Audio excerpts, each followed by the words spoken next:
आत्मोपम्येन सर्वत्र समं पश्यति यो अर्जुन सुखम वा यदि वा दुखम सयोगी परमो मतः.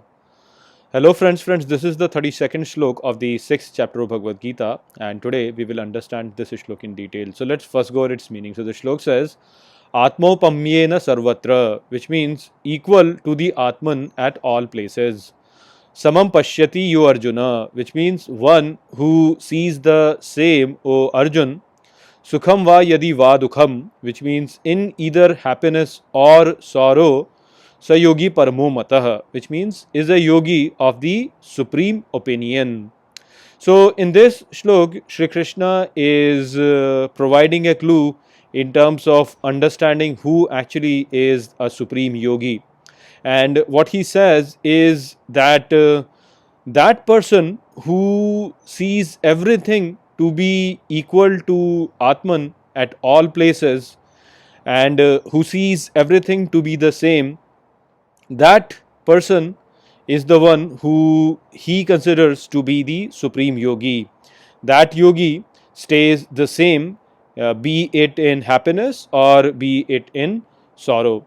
So over here, Shri Krishna is re-emphasizing the point that he made in the previous shlok, where he said that a person who sees the same everywhere and who worships that same by seeing it everywhere, that person is situated in me.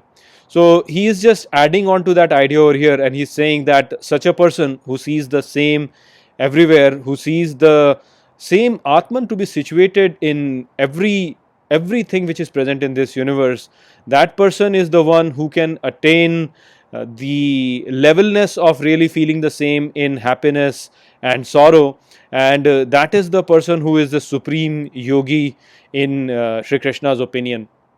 Now over here, the idea of seeing the same over here is emphasized, but it's something which is not that easy to really grasp, because the idea of separateness from the universe is so grounded in us that it's very difficult for us to really go beyond it. And so the method to really go beyond it is something which is very difficult to grasp. We have to understand actually that, you know, in order to really grasp this idea that there is unity in this universe, we have to have that feeling of that feeling of renunciation. Without renunciation, it is very difficult to really attain this. The universe, we have to see it as a butterfly. Actually, you know, the butterfly, if we try to grasp onto it, if we go after it and try to grasp onto it, then the butterfly really runs away from it and it never really comes in our grasp.